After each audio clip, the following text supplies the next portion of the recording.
On les appelle enfants des rues. À Madagascar, ils sont plusieurs dizaines de milliers victimes de la situation d'extrême pauvreté de leur famille.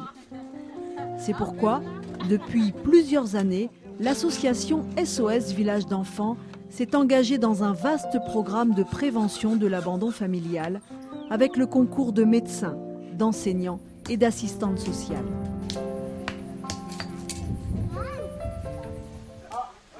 Nous sommes dans un des 3 centres de jour SOS de Tamatave. Dehors, la chaleur est étouffante, pourtant l'heure est aux préparatifs de Noël.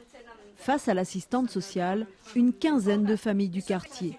Ces familles en difficulté sont repérées selon des critères précis et prises en charge entre 3 et 5 ans par l'équipe du centre.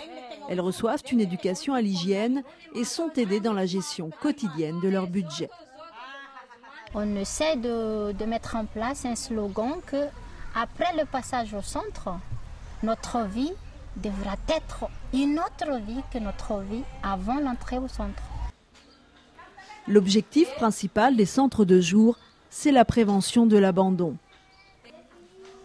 Les 8 centres de Madagascar scolarisent 500 enfants de familles très défavorisées.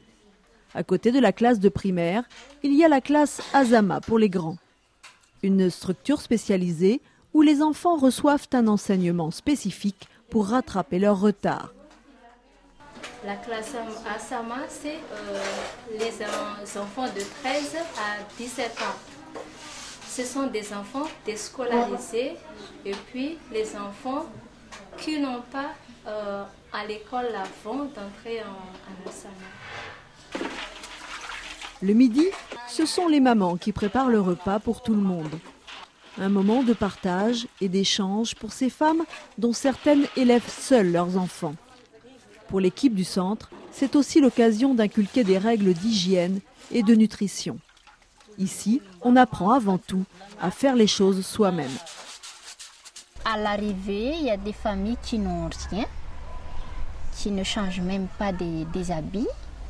Mais là, au bout de 3 à 4 ans, il y a des familles avec son petit commerce, des moufougaches, disons en malgache. Ce sont des beignets avec des pousse-pousse à louer et avec un tricycle à louer et avec un taxiphone au bord de la route, avec une calèche à louer. Donc, une famille qui n'a rien au départ, mais au bout de 3 ans, avec tout ça autour d'elle, on voit que c'est déjà un changement très palpable, quoi. Grâce à cette autonomie financière, les familles peuvent continuer à s'occuper de leurs enfants et construire un véritable avenir.